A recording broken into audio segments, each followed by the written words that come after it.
జై తెలంగాణ, జై తెలంగాణ. అక్కడ కూర్చున్న మా ఆడబిడ్డలందరూ కూడా ఒకసారి పిడికిలెత్తాలి. జై తెలంగాణ, జై తెలంగాణ. ఇవాళ తెలంగాణ జాగృతి ఆధ్వర్యంలో గౌరవనీయులు అపర భగీరథుడు, తెలంగాణ యోధుడు, పెద్దలు, తెలంగాణ ఉద్యమ నాయకులు, తెలంగాణ రాష్ట్ర తొలి ముఖ్యమంత్రి కేసీఆర్ గారికి రాజకీయ దురుద్దేశంతోని కాళేశ్వరం కమిషన్ పేరుతోని నోటీసులు ఇవ్వడాన్ని నిరసిస్తూ ఇక్కడ చేపట్టినటువంటి ధర్నాకు ఇంత పెద్ద ఎత్తున హాజరైనటువంటి తెలంగాణ వాదులందరికీ కూడా ఉద్యమాభివందనాలు తెలియజేస్తా ఉన్నాను. తెలంగాణ జాగృతి నుండి మరి ధర్నా చేస్తామని ప్రభుత్వానికి మేము రిక్వెస్ట్ చేసినాం. పోలీసు వాళ్ళు పర్మిషన్ ఇచ్చిండ్రు. కానీ అయినా మరి ఎందుకంత భయమో వెనుక కూర్చుంటున్నటువంటి ఆడబిడ్డల్ని కూడా పోలీసు వాళ్ళు డిస్టర్బ్ చేయడం అవసరం లేదు. దయచేసి కోఆపరేట్ చేయండి. విత్ పర్మిషన్ చేస్తున్నాం ధర్నా, మేము ఉట్టిగా చేస్తలేము. రెండవది, జిల్లాల నుండి వచ్చేటటువంటి మా నాయకుల్ని మీరు బైండ్ ఓవర్ కావాలని చెప్పి బలవంతంగా పోలీస్ స్టేషన్లకు తీసుకెళ్లడం, మంచిర్యాల్ మా పెద్దపల్లి జిల్లా అధ్యక్షుని, అట్లానే మా కందుల ప్రశాంత్ని, ఇట్లాంటి వాళ్ళందరినీ మంచిర్యాల రామగుండ జిల్లాల్లో మరి బైండ్ ఓవర్ కావాలని ఫోర్స్ చేస్తున్నటువంటి కండెం సురేష్ గారిని అందరినీ కూడా అరెస్ట్ చేస్తూ ఉన్నారు. ఇది కరెక్ట్ కాదు.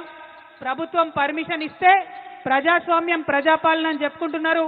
మా వాయిస్ వినిపించనియాలి. అంత భయం అయితే పర్మిషన్ ఇవ్వకండి. ఎందుకోసం భయపడుతున్నారు ఇవాళ ముఖ్యమంత్రి గారు కానీ ప్రభుత్వం కానీ? ఎందుకంటే మీరు చేస్తున్నది 100% తప్పు అన్న విషయం మీకు తెలుసు. ప్రజాక్షేత్రంలో మేము మిమ్మల్ని ఎండగడతామన్న విషయం తెలుసు. అందుకే ఇవాళ చేస్తున్నటువంటి ప్రజాస్వామ్యబద్ధంగా చేస్తున్నటువంటి ధర్నాను మీరు అడ్డుకోవాలని చూస్తూ ఉన్నారు. ఊరుకునేది లేదు. మీరు మమ్మల్ని ఇక్కడ అడ్డం పడితే, హైదరాబాద్లో చేయనీయకపోతే జిల్లా జిల్లా పోతాం బిడ్డ, గల్లీ గల్లీ తిరుగుతాం. మీరు చేస్తున్నటువంటి అన్యాయాన్ని వివరించి చెప్తామని కూడా ఈ సందర్భంగా ప్రభుత్వాన్ని మేము హెచ్చరిక చేస్తూ ఉన్నాం. ఏం తప్పు చేసినాం? ఏం తప్పు చేసిరు కేసీఆర్ గారు? నీళ్ళు ఇవ్వడం ఆయన చేసినటువంటి తప్ప? నిధులు తీసుకురావడం ఆయన చేసినటువంటి తప్ప? కేసీఆర్ కిట్ ఇవ్వడం ఆయన చేసినటువంటి తప్ప? అభివృద్ధి పదంలో తెలంగాణను దేశంలో నంబర్ 1గా నిలబెట్టడం తప్ప? ఏం తప్పు? ఎందుకోసం నోటీసులు ఇచ్చిరని ఇవాళ తెలంగాణ జాగృతి తరఫున, యావత్ తెలంగాణ సమాజం తరఫున నేను కాంగ్రెస్ ప్రభుత్వాన్ని ప్రశ్నిస్తా ఉన్నాను. కాళేశ్వరం ప్రాజెక్ట్ అంటే కేవలం 3 బెరాజులేనా? కాళేశ్వరం ప్రాజెక్ట్ అంటే కేవలం 3 బెరాజులే అని చెప్పి మీరు ఒక కాంగ్రెస్ కమిషన్ వేసిండ్రు. అది జ్యుడిషియల్ కమిషన్ కాదు, ఏం కాదు. కేవలం అదొక రాజకీయ కమిషన్, కాంగ్రెస్ కమిషన్. అది 21 పంప్ హౌజ్లు ఉన్నాయి కాళేశ్వరంలో, 15 రిజర్వాయర్లు ఉన్నాయి, 200 కిలోమీటర్ల పైచిల్కు టన్నెళ్లున్నాయి, 1500 కిలోమీటర్ల పైచిల్కు కాలువలున్నాయి.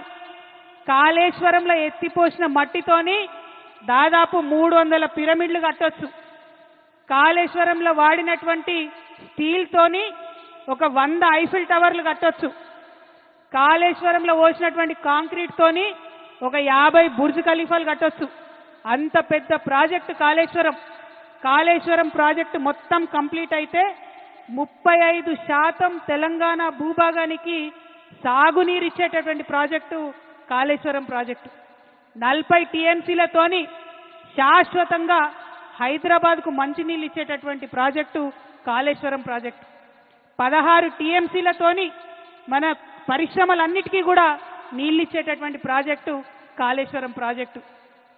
ఇన్ని ప్రయోజనాలున్న ప్రాజెక్టు, ఒక నదిని మొత్తం ఎత్తిపోసినటువంటి ప్రాజెక్టు, ఎక్కడో 90 మీటర్ల అడుగున ఉండే నీళ్లను 630 మీటర్ల పైకి ఎత్తిపోసేటటువంటి project. Multi level lift irrigation scheme, మామూలు multi level lift irrigation scheme కాదు, world's largest multi level lift irrigation scheme. నేను ఇవాళ ఛాలెంజ్ చేస్తా ఉన్నా, కేసీఆర్ కాబట్టి, గట్టి గుండె కాబట్టి, ధైర్యం ఉంది కాబట్టి ఇటువంటి ప్రాజెక్ట్ని ఆయన ఆలోచన చేయగలిగిండు. ఈ కాంగ్రెస్ ప్రభుత్వం కనీసం కల కూడా కనలేదు అటువంటి ప్రాజెక్టు కట్టాలి తెలంగాణకని. ఆయన తెలంగాణ యోధుడు, నీళ్ల కోసం పుట్టినటువంటి ఉద్యమం కాబట్టి గోదావరి నదిలో నీళ్లు మన వాటా మనకు రాకపోతే తెలంగాణ ఎడారిగా మారుతుందనే విషయం కేసీఆర్ గారికి తెలుసు కాబట్టి ఇంత పెద్ద ప్రాజెక్టుకి ఆయన రూపకల్పన చేసిండు.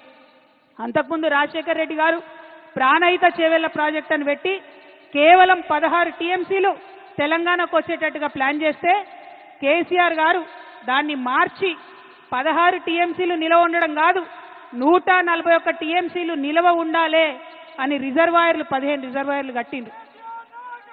నా తెలంగాణ రైతు ఎన్నడూ కూడా మొగులకు ముఖం పెట్టి చూడొద్దు, వాన పడ్డా పడకపోయినా తెలంగాణ సస్యశ్యామలంగా ఉండాలని కట్టినటువంటి ప్రాజెక్టు కాళేశ్వరం ప్రాజెక్టు.